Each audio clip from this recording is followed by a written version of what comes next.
Bonjour à toutes et bonjour à tous. Alors je vous retrouve pour ces avant-jours de Noël et j'avais envie de vous lire certains poèmes, certains écrits, certains contes écrits par différents auteurs, certains que j'ai écrits moi-même. Voilà, parce que je trouve que cette période de repli à l'intérieur, devant la cheminée, est tout à fait propice à la transmission, je dirais, de choses intéressantes qui font réfléchir par le biais de la lecture, par même le biais des contes transmis oralement, comme ça se faisait il y a longtemps de cela, devant la cheminée, devant la bûche de Noël d'ailleurs. Et à travers toutes les civilisations depuis la nuit des temps, parce qu'on vivait alors au rythme de la nature. Voilà. Alors, je vais vous lire un premier conte que j'aime beaucoup. Je vous présenterai le livre après. C'est un livre, je pense qu'on peut encore trouver d'occasion. Mais je vais d'abord commencer par vous lire ce premier conte. Il s'agit donc d'un conte derviche, de conte qui date du XIIe siècle.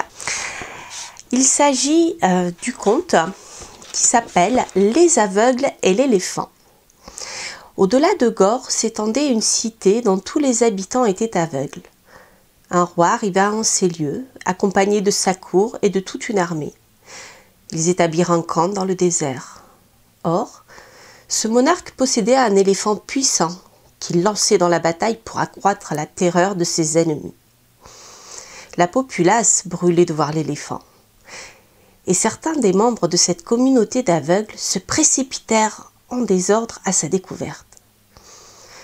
Comme ils ne connaissaient ni la forme, ni même le contour de l'éléphant, ils le tâtèrent à l'aveuglette, recueillant des informations en touchant telle ou telle partie de l'animal.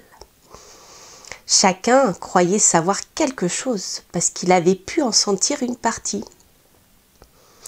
Lorsqu'ils revinrent auprès de leurs concitoyens, ils furent aussitôt entourés de groupes avides.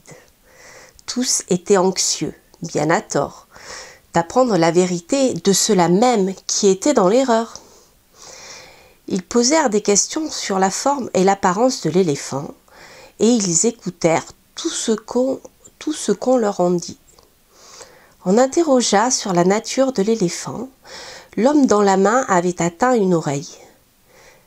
Et cet homme d'affirmer « C'est une grande chose rugueuse, aussi large qu'un tapis. » Celui qui avait touché la trompe proclama « Moi, je sais à quoi m'en tenir.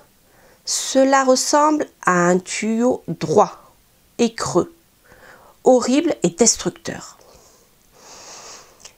« Il est puissant et ferme comme une colonne, dit à son tour celui qui avait tâté les pattes.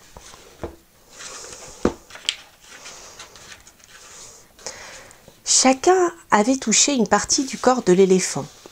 Chacun l'avait incorrectement perçu. Aucun ne connaissait le tout.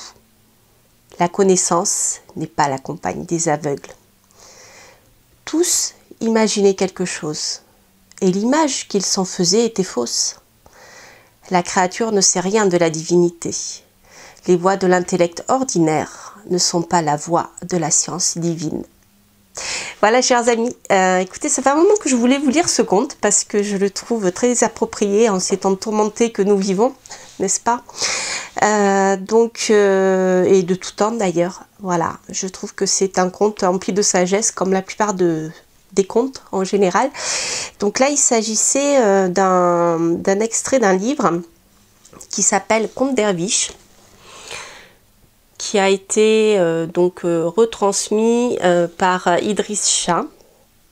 Et donc là, c'est l'édition du Courrier du Livre. Donc l'édition que j'ai est ancienne, mais je sais qu'on peut le trouver facilement sur internet d'occasion encore.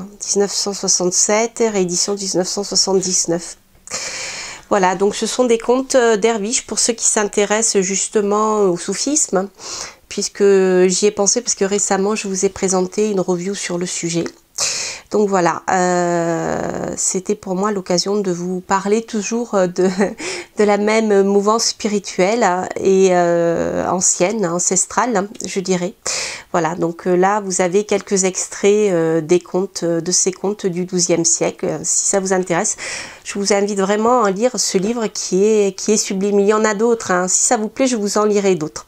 Voilà, voilà chers amis, eh bien écoutez, j'espère que ces petits contes avant Noël vous plaisent. N'hésitez pas à liker si vous aimez, à me le dire, et je continuerai d'en publier, même peut-être au-delà après Noël, je verrai, mais déjà pour cette période-là, des contes de Noël.